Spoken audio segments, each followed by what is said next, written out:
আমি আজকে কি লাগিয়েছি, 100 গ্রাম লঙ্কা আনলে অন্তত এতটা বীজ থাকে। সেই বীজগুলো আমি ফেলে দিয়েছিলাম এক জায়গায়, মানে বসিয়েছি। দেখেন কি সুন্দর লঙ্কা গাছগুলো হয়েছে। এই দেখেন আমি এখানে, এটা কি গাছ বলেন তো? এটা হলো বৃন্দাবনের তুলসী। বৃন্দাবন থেকে একজন এনে দিয়েছিল, বৃন্দাবনের তুলসী আমি লাগিয়েছি। আর এইখানে দেখেন এই যে পুদিনা পাতা লাগিয়েছি। আমি এগুলো টবগুলো নিজে বানিয়েছি।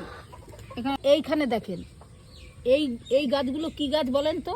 সজনের যে ডাঁটা হয়, সজনের ডাঁটা পেকে যে পাকা ডাঁটাগুলো রয়েছে, সেই পাকা ডাঁটার আমি বীজগুলো সব কয়টা এই টবের মধ্যে বীজগুলো দিয়ে দিয়েছিলাম। এই দেখেন টপে কি লাগিয়েছি, আকন্দ ফুল গাছ, সাদা আকন্দ।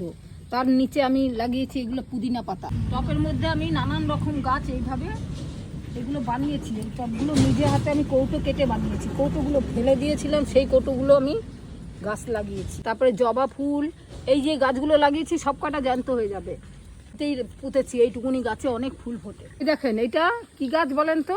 আমার যে কি আনন্দ লাগছে, এই গাছটা হলো মানি প্ল্যান্ট গাছ। আমি একটা ছোট্ট মানে চারার মতনই একটা গাছ এনে ওখানে পুঁতেছিলাম।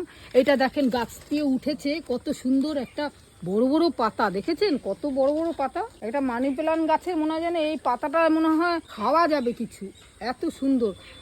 দেখতেও সুন্দর লাগছে। আমরা দেখার জন্যই এখানে মানে গাছটার উপরেই বাইয়ে দিয়েছিলাম। দেখেন এখন কত সুন্দর গাছটার উপরে মোটা হয়েছে গাছটা।